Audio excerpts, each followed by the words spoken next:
You're listening to the Catholic Family Podcast, Lent Around the World, daily meditations chosen and read by traditional Catholics from around the globe.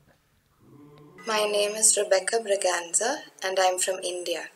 I'm reading the entry for the Thursday in the first week of Lent out of a book titled Meditations for Lent from St. Thomas Aquinas.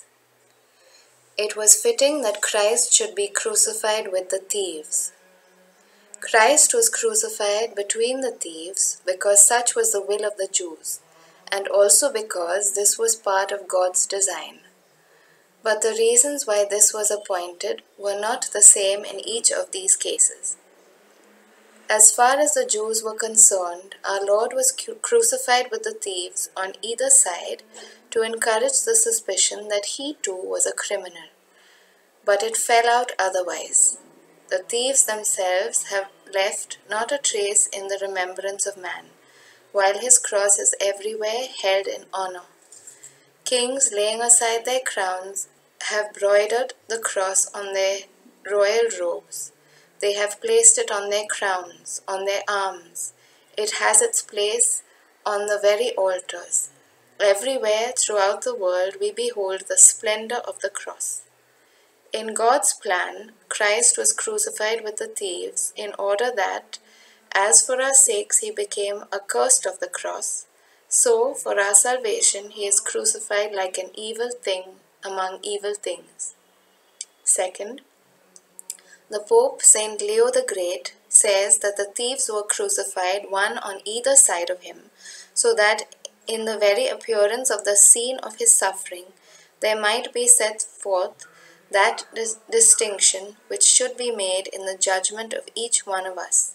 St. Augustine has the same thought. The cross itself, he says, was a tribunal. In the center was the judge. To the one side, a man who believed and was set free. To the other side, a scoffer, and he was condemned. Already there was made clear the final fate of the living and the dead. The one class placed at his right, the other on his left. Third, according to St. Hilary, the two thieves placed to the right and to the left typify that the whole of mankind is called to the mystery of our Lord's Passion. And since division of things according to right and left is made with reference to believers and those who will not believe, one of the two, placed on the right, is saved by justifying faith. Fourth, as Saint Bede says, the thieves who were crucified with our Lord represent those who for the faith and to confess Christ undergo the agony of martyrdom or the severe discipline of a more perfect life. Those who do this for the sake of eternal glory are typified by the thief on the right hand. Those whose motive is the admiration of whoever beholds them imitate the spirit and the act of the thief on the left-hand side.